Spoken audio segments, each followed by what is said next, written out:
आज हम लोग पढ़ेंगे विद्युत क्षेत्र के एकांक आयतन में क्या ऊर्जा का मान।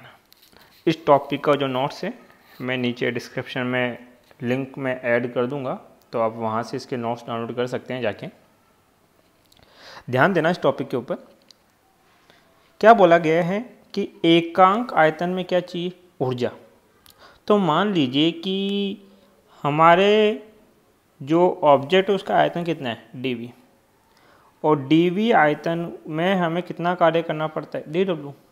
क्योंकि एक कंसेप्ट आपको पड़ता है कि कार्य और ऊर्जा दोनों एक दूसरे के समतुल्य होती हैं।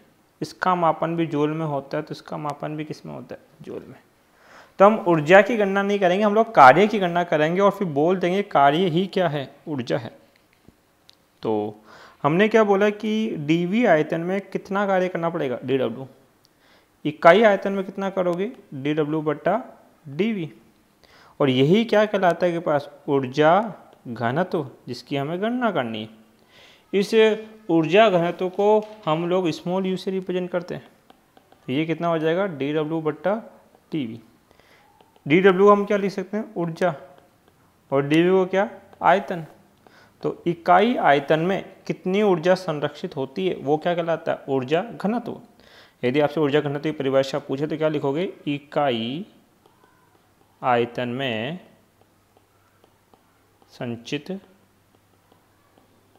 ऊर्जा,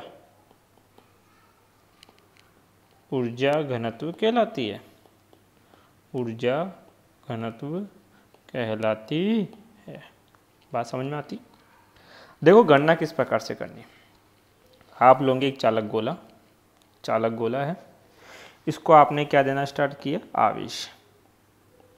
जब आप इसको आवेश दोगे तो पहले आवेश देने में तो कोई दिक्कत नहीं है, लेकिन जब दूसरा आवेश दोगे तो ये जो पहले से एक आवेश उपस्थित है इसके विरुद्ध क्या करना पड़ेगा आपको, कार्य। क्योंकि ये इसको क्या करेगा, प्रतिकर्षित, और आप उस प्रतिकर्षण बल के बावजूद इसको एक आवेश और देना चाहते हो, तो आपको क्या करना पड़ेगा, कार्य। जब तीसरा आवेश दोगे तो इन दोनों पे जो पहले उपस्थित हैं ये आवेश हैं, इनके विरुद्ध क्या करना पड़ेगा, कार्य। फिर और आवेश दूंगा तो और ज़्यादा मुझे क्या करना पड़ेगा, कार्य। और जितना ज़्यादा मैं कार्य करूँगा उतनी ज़्यादा ऊर्जा इसमें क्या होती जाएगी, संचित। तो इसमें कुछ ऊर्जा संचित हो जाएगी। अब देखो आवेश देने की वजह से इसके आयतन के मान में क्या हो जाएगी, वृद्धि। भाई कुछ तो आकार बढ़ेगा हल्का सा। तो ये जो डैश मैंने बनाया ये इसके आयतन के मान में क्या हुई है, वृद्धि। इस गोले की त्रिज्या जो है वो हमने कितनी कंसिडर कर दी, r आपके पास। और जितनी ये बड़ी, ये मोटाई जो इसकी बड़ी आयतन देने की वजह से ये कितना मान लिया, dr आपके पास।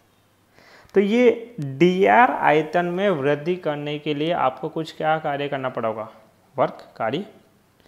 तो कार्य क्या होता है, कार्य होता है बल गुना विस्थापन। तो हमने बोला dw बराबर क्या होगा, बल कितना F, विस्थापन कितना dr।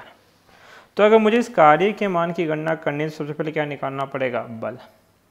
देखो इससे प्रीवियस जो डेरिवेशन थी कि आप चालक की सतह पे बल के मान की गणना करें, वहाँ से हमने दाब निकाला था P, और दाब का मान कितना था, सिग्मा स्क्वायर बट्टे में क्या, 2 एप्सिलॉन नॉट।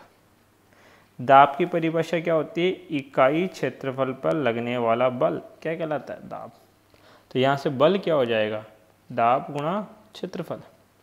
अब ध्यान दे, आपका ये जो दाब है वो कितना है, सिग्मा स्क्वायर बट्टा 2 एप्सिलॉन नॉट गुणा क्षेत्रफल। क्षेत्रफल किसका, गोले का। और गोले का क्षेत्रफल कितना होता है, 4 पाई r स्क्वायर। मान रख दोगे तो सिग्मा बट्टा 2 एप्सिलॉन नॉट गुणा 4 पाई r स्क्वायर, जो कि क्षेत्रफल है। ये किसका मान आया, बल का। ठीक है, बल आ गया हमारे पास। इस बल का मान यहाँ रखो तो गणना किसकी हो जाएगी, कार्य की। तो हमने बोला कार्य, बल का मान सिग्मा स्क्वायर बटा 2 एप्सिलॉन नॉट गुणा 4 पाई r स्क्वायर गुणा dr। ध्यान दीजिए ये क्या है, क्षेत्रफल, और ये क्या है, दूरी। तो आपको पता है कि क्षेत्रफल गुणा दूरी क्या कहलाता है, आयतन। क्यों, आयतन का मात्रक मीटर क्यूब, क्षेत्रफल का मीटर स्क्वायर, दूरी का मीटर, मीटर स्क्वायर गुना मीटर, मीटर क्यूब। अर्थात क्षेत्रफल और दूरी का गुणनफल आयतन के तुल्य होता है। क्षेत्रफल कितना है, 4 पाई r स्क्वायर। गुणा आपके पास दूरी कितनी है डी आर। अब दूरी अल्पांश है तो आयतन भी कैसा आएगा अल्पांश अर्थात डी वी। तो हम बोल सकते हैं किया गया कार्य डब्ल्यू कितना हो जाएगा सिग्मा बट्टे में क्या 2 epsilon naught 4 pi R square गुना डी आर को क्या लिख देंगे डी वी। कार्य तो यहीं रह दो डी वी को बट्टे में ले जाओ तो कार्य बट्टा आयतन सिग्मा स्क्वायर बट्टा 2 एप्सिलॉन नॉट। अब कार्य क्या होता है आपके पास कार्य होता है ऊर्जा के समतुल्य और आयतन तो आयतन है। ऊर्जा बट्टा आयतन क्या कहलाता है आपके पास ऊर्जा घनत्व अर्थात स्मॉल यू। तो इसका मान कितना हो जाएगा सिग्मा स्क्वायर बट्टा 2 एप्सिलॉन नॉट। तो हमें एक बात पता चली कि जो ऊर्जा घनत्व होता है वो कितना होता है सिग्मा स्क्वायर बट्टे में 2 एप्सिलॉन नॉट होता है। तो जो ऊर्जा घनत्व का मान है वो दाब के बराबर है दाब के समतुल्य है उसके बराबर है। क्यों दाब का मान भी कितना था सिग्मा स्क्वायर बट्टा 2 एप्सिलॉन नॉट और ऊर्जा घनत्व का मान भी कितना आ रहा है सिग्मा स्क्वायर बट्टे में 2 एप्सिलॉन नॉट। आपने पढ़ा है कि विद्युत क्षेत्र क्या होता है ई बराबर सिग्मा बट्टा एप्सिलॉन नॉट। तो यहाँ से सिग्मा क्या हो जाएगा ई एप्सिलॉन नॉट मान रख दो सिग्मा की जगह रखोगे कितना E square epsilon not square बट्टे में 2 एप्सिलॉन नॉट। एक एप्सिलॉन नॉट से एक एप्सिलॉन नॉट कैंसिल आउट तो क्या बचा 1/2 एप्सिलॉन नॉट ई स्क्वायर। ये भी ऊर्जा घनत्व का एक सूत्र है लेकिन ये विद्युत क्षेत्र के रूप में है और ये भी ऊर्जा घनत्व का सूत्र है लेकिन ये किसके अंदर है पृष्ठीय आवेश घनत्व के रूप में। देखिए इसको नोट्स में किस प्रकार से लिखना है आपको। सबसे पहले क्या लोगे एक आवेशित चालक पृष्ठ लोगे जिस पे विद्युत बल बताओगे और विद्युत बल उस पृष्ठ से किधर होगा बाहर की ओर होगा।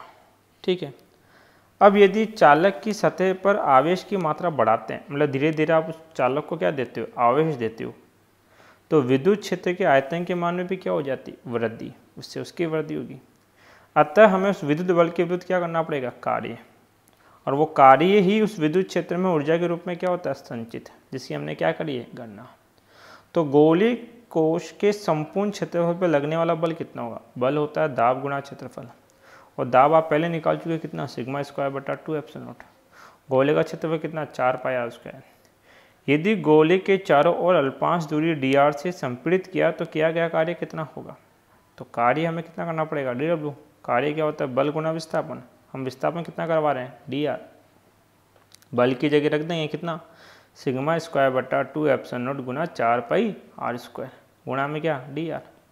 ये क्षेत्रफल ये गुणा दूरी तो क्षेत्रफल गुणा दूरी किसके बराबर होती है आयतन के अर्थात डी। तो इस मान को डी रख दिया क्या बचा डी डब्ल्यू बराबर सिग्मा स्क्वायर बट्टा 2 एप्सिलॉन नॉट डी को बट्टे में ले जाओ कार्य बट्टा आयतन क्या कहलाता है ऊर्जा घनत्व सिग्मा स्क्वायर बट्टा 2 एप्सिलॉन नॉट।